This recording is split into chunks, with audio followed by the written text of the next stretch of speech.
عموماً ہم نے چاند پر نقشے نالے پاک دیکھا ہے، لیکن یہ بلی کے سر پر نالے پاک کا نقش ظاہر ہے۔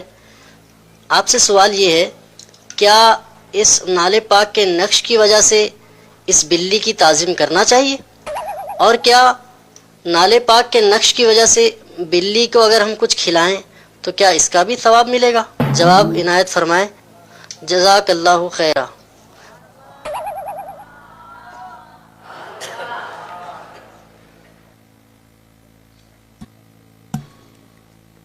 یہ بلی کیا کہیں، محترمہ بلی صاحبہ، محترمہ بلی صاحبہ، محترمہ بلی صاحبہ، محترمہ بلی صاحبہ، نالے پاک کا نقش واقعی نالے پاک سے مشابہ اس کے سر پہ نقش ہے،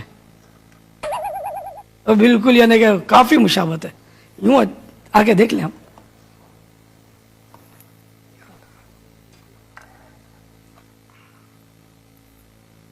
کافی مشابہت ہے بہت۔ ہاں پاپا یہ دو بچے الگ الگ ہیں، دو بلی ہیں، یہ دو بچے اور دونوں کے سروں پر یہ نشان ہے، سبحان اللہ۔ کورنگی میں ہمارے۔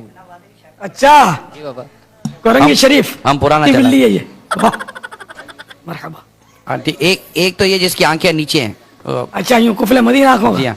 واہ، صلو علی الحبیب صلی اللہ تعالی علی محمد۔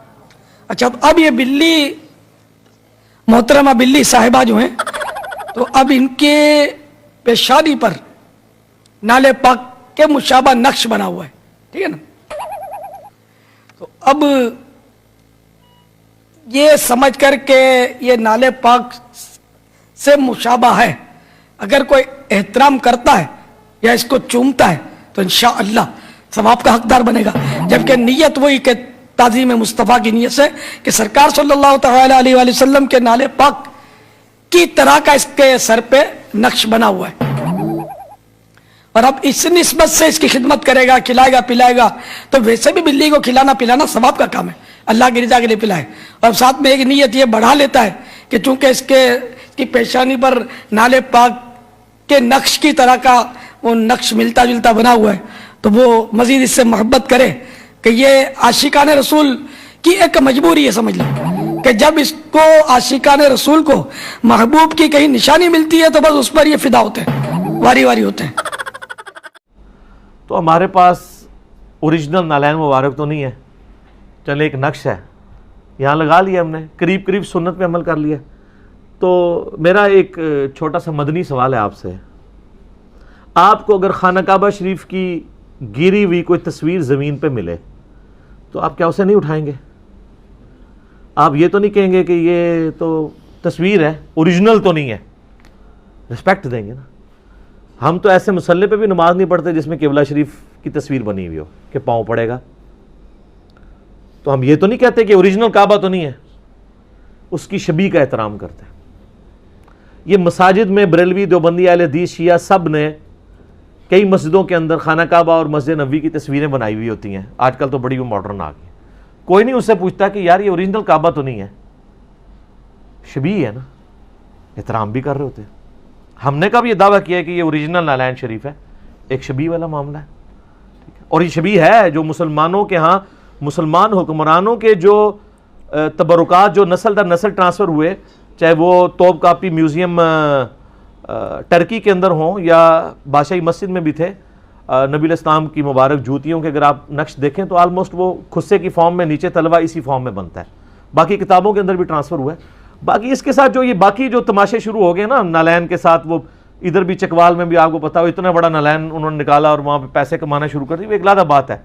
بس جو جتنی چیز ہے اس میں صفرے لگانے کی بجائے ایک جسٹ سلوگن کے طور پہ اگر کوئی بیج لگاتا ہے، اور یہ میں آج سے نہیں کہہ رہا، میری جو مجلس 34 تھی میلاد والی، اس میں آپ نے مجھ سے سوال کیا تھا کہ میلاد کے موقع پہ بیج لگا سکتے ہیں، میں نے کہا لگا لیں یار، کیا حرج ہے۔ پہلے ہم کہتے گرین پگڑی تو میں کہتا تھا پہن لیں، تو لوگ کہتے تجھ بھی پاؤ، پھر بیج ہوا کہتے ہیں یار پاؤ نہ کہتے ہو، چلو لا لے آج، ٹھیک ہے اگے ٹورو۔ تو ہمیشہ جب بھی کوئی نئی چیز آتی ہے اس کے اوپر اختلاف ہوتا ہے۔ رہا یہ بیج کا مسئلہ، میں اس کے کوئی فضائل نہیں بتا رہا، نہ میں نے اس کو کوئی بیچنا ہے، یہ آج ہی لگایا ہے، اتار دوں گا، آندہ کسی ویڈیو میں نہیں ہوگا۔ گرین پگڑی آپ نے دوبارہ میری کسی ویڈیو میں دیکھی، لیکن ایک دفعہ بات پہنچانے کے لیے اگر کسی شخص کو کسی خاص گیٹ اپ سے نفرت ہے جس کی وجہ سے وہ کتاب و سنت کی بات نہیں سننا چاہتا، اور وہ اسی گیٹ اپ میں سننا چاہتا ہے تو ٹھیک ہے سر.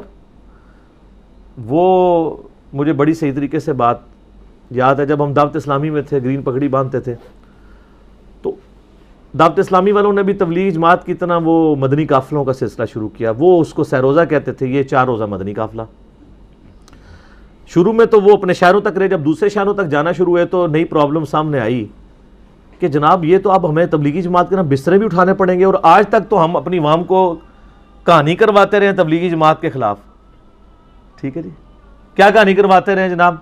ستھن چھوٹی گردن موٹی, یعنی شلوار چھوٹی اور گردن موٹی, گلج توا, سر تے استرا یعنی وہ حلق ٹینڈ, چک بسترا کرا ٹینڈ تے چل رائے وینڈ. اس طرح کے نا انہوں نے سلوگنز بنائے ہوئے تھے. تو انہوں نے کہا ہم تو بستروں کا مذاق اڑاتے رہے ہیں, اب ہم بسترے اٹھائیں گے تو لوگ تو ہمیں کچھ کہیں گے. تو اس وقت جو پنجاب کے نگران تھے نا دعوت اسلامی کے, حاجی ابراہیم قادری صاحب, جو بعد میں دعوت اسلامی سے ہٹ گئے تھے کچھ پالیسیز کی وجہ سے, تو انہوں نے بڑی پیاری بات کی. انہوں نے کہا تبلیغی جماعت نے تو بسترے اٹھائے ہیں نا اپنے مسلک کے لیے, ہمیں اپنے مسلک کو بچانے کے لیے چارپائیاں بھی اٹھانی پڑی تو ہم اٹھائیں گے, کیونکہ ہم ایک کاز کے لیے کام کر رہے ہیں.